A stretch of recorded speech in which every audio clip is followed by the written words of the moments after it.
Hello guys, അപ്പോൾ എല്ലാവരും എന്തു പറയുന്നു? സുഖമായിട്ടിരിക്കുന്നു? ഞാനിവിടെ സുഖമായിട്ടിരിക്കുകയാണ്. ഇപ്പോൾ ഈ വീഡിയോ കാണുന്ന പലരും അത്ര ഒരു അല്ലാന്ന് എനിക്കറിയാം. കാരണം നിങ്ങളുടെ നീറ്റ് എക്സാം അടുത്തിരിക്കുകയാണ്.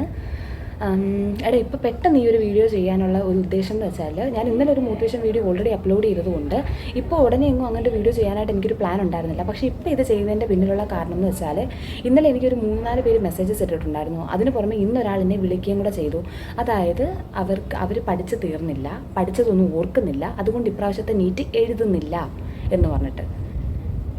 ശരിക്കും പറഞ്ഞാൽ അതെനിക്ക് മനസ്സിലാക്കാൻ പറ്റുന്നില്ല. നിങ്ങൾ എന്തിനാണ് അങ്ങനെ ചിന്തിക്കുന്നത്? അതായത് അവർ ചേച്ചി ഇപ്പോൾ എനിക്ക് എഴുതിയാൽ ഒട്ടും മാർക്ക് കിട്ടത്തില്ല, ഞാൻ അടുത്ത പ്രാവശ്യം എഴുതിക്കോളാം, അടുത്ത പ്രാവശ്യം ഒന്നുകൂടെ പഠിച്ചിട്ട് എഴുതിക്കോളാം. നിങ്ങൾ ഇപ്പോൾ ഒളിച്ചോടാൻ തുടങ്ങിക്കഴിഞ്ഞാൽ അടുത്ത പ്രാവശ്യം ഇതേ ഒരു ഗതി വന്നു കഴിഞ്ഞാൽ നിങ്ങൾ വീണ്ടും ഒളിച്ചോടാനായിട്ട് പോകും. ഈ പ്രാവശ്യം നിങ്ങൾ പഠിച്ചെടുത്തുനിന്ന് മാത്രമേ ചോദിച്ചുള്ളെങ്കിലോ. നിങ്ങൾ നീറ്റ് എഴുതാതിരുന്നിട്ട് നീറ്റ് എക്സാമിൻ്റെ ക്വസ്റ്റ്യൻ പേപ്പർ കാണുമ്പോൾ നിങ്ങൾ വിഷമിച്ചിട്ട് കാര്യമുണ്ടോ? വല്ല കാര്യമുണ്ടോ?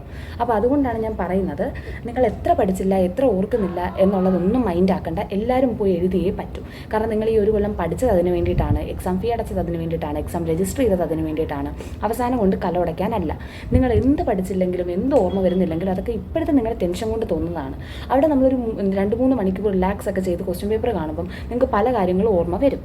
അഥവാ ഓർമ്മ വന്നില്ലെങ്കിലും നിങ്ങൾ ഒരു വട്ടം കൂടെ റിപ്പീറ്റ് ചെയ്യാൻ വില്ലിംഗ് ആയിട്ടുള്ളവരാണല്ലോ. അതുകൊണ്ടാണല്ലോ ഇപ്പോൾ എഴുതുന്നില്ല, അടുത്ത കൊല്ലം എഴുതാമെന്ന് പറയുന്നത്. അപ്പോൾ ഇതൊരു ഫ്രീ ഹിറ്റായിട്ട് എടുക്കുക. നമ്മൾ വരുന്നിടത്ത് വെച്ച് കാണാമെന്നുള്ള രീതിയിൽ എടുക്കുക.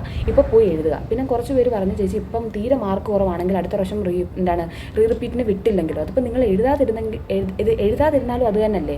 നിങ്ങൾ അവസാനം കൊണ്ട് കലവടയ്ക്കും. അങ്ങനൊരു മൈൻഡ് ആവത്തില്ലേ വീട്ടുകാർക്കും? അങ്ങനെ അവരൊന്നും ചിന്തിച്ച് പോകത്തില്ലേ? അപ്പോൾ അതുകൊണ്ട് എത്ര പഠിച്ചാലും പഠിച്ചില്ലെങ്കിലും നിങ്ങൾ പോയി എഴുതുക. അത്യാവശ്യം ഇനിയും കുറച്ച് ദിവസം കൂടെ ഉണ്ട്. പഠിച്ച കാര്യങ്ങളൊക്കെ തന്നെ റിവിഷൻ ചെയ്ത് എഴുതുക. പരമാവധി ശ്രമിക്കുക.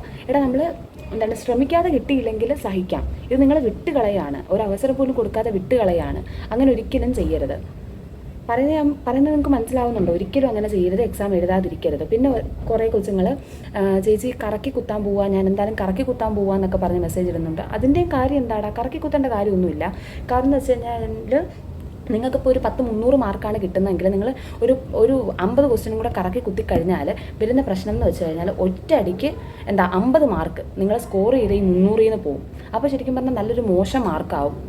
അതുകൊണ്ട് കറക്കി കുത്താനായിട്ട് നിൽക്കരുത്. നിങ്ങൾ അറിയാവുന്നത് എഴുതിയിട്ട് ഇങ്ങ് വന്നാൽ മതി. നിങ്ങൾക്ക് ഈ ക്വസ്റ്റ്യൻ ഒന്ന് അറ്റൻഡ് ചെയ്യുമ്പോൾ തന്നെ നിങ്ങൾക്ക് ഇത്രയും കൂടെ പഠിച്ചാലും നമുക്ക് എഴുതാൻ പറ്റുമോ? അങ്ങനെങ്കിലും ഒരു ഇത് വരും. അങ്ങനെയെങ്കിലും പിന്നെ എഴുതിയതിൻ്റെ ഒരു എക്സ്പീരിയൻസ് ആവും. അങ്ങനെയൊക്കെ ഉണ്ടാവും. അപ്പം ആരും എഴുതാതിരിക്കരുത്. അപ്പോൾ അത് പറയാൻ വേണ്ടിയിട്ടാണ് ഞാൻ പെട്ടെന്ന് ഈ വീഡിയോ ചെയ്യുന്നത്.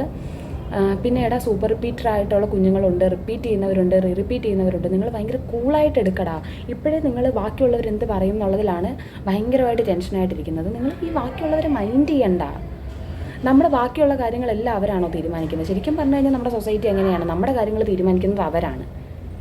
നമ്മൾ അങ്ങോട്ടും ഒന്നും ചോദിക്കാൻ പോകാതിരിക്കുക, അവരിങ്ങോട്ട് പറയുന്നതും കേൾക്കാതിരിക്കുക. അവർക്കെന്ന് വെച്ച് കഴിഞ്ഞാൽ നമ്മളിങ്ങനെ ഈ കുത്തി നോവിച്ച് സന്തോഷം കണ്ടെത്തുന്ന കുറച്ച് ടീംസാണ്. നിങ്ങൾ അവരെ മൈൻഡ് ചെയ്യാൻ നിൽക്കണ്ടടാ. അവരെ മൈൻഡ് ചെയ്യാൻ നിൽക്കണ്ട. ഇപ്പോൾ അതിനെപ്പറ്റി ഒന്നും ഓർത്ത് ടെൻഷൻ അടിക്കണ്ട. നന്നായിട്ട് തിരിച്ച് പറയുന്ന ഒരാളായിട്ടെങ്കിലും നിങ്ങൾ മാറുക, ബോൾഡായിട്ട് മാറുക. ഇവറ്റകൾക്കൊന്നും ചെവി കൊടുക്കാതിരിക്കുക. അപ്പോൾ എനിക്ക് അത്രയൊക്കെ പറയാനുള്ളൂ. ഞാൻ മെയിനായിട്ട് ഈ വീഡിയോ ചെയ്തത് എഴുതുന്നില്ല എന്ന് പറഞ്ഞവർക്ക് വേണ്ടിയിട്ടാണ് കേട്ടോ. അങ്ങനെ എഴുതാതൊന്നും ഇരിക്കുകയെ ചെയ്യരുത് കേട്ടോ. അപ്പോൾ അത്രയൊക്കെ ഉള്ളടാ. ഈ ബാക്കിയുള്ളവരെ മൈൻഡ് ചെയ്യാൻ പോകണ്ട. അവരെ കൊണ്ടൊന്നും നമുക്കൊരു പ്രയോജനവും ഇല്ല. ഇങ്ങനെ ചുമ്മാതെ കുത്തി നോവിക്കാൻ വേണ്ടിയിട്ട് മാത്രം. നമുക്ക് സന്തോഷമുള്ള സാഹചര്യത്തിലും കുറ്റം പറയാനായിട്ട് വരുന്ന ടീംസാണ് അവരൊക്കെ. അപ്പോൾ അവരെ ഒന്നും മൈൻഡ് ചെയ്യാനേ നിൽക്കണ്ട കേട്ടോ. അപ്പോൾ കൂളായിട്ട് പോയി എഴുതടാ. എന്തെങ്കിലുമൊക്കെ ടെൻഷൻ ഉണ്ടെങ്കിൽ നിങ്ങൾ ഇൻസ്റ്റാഗ്രാമിൽ മെസ്സേജൊക്കെ അയക്കുക കേട്ടോ. അപ്പോൾ ശരിയാടാ. ടാറ്റാ.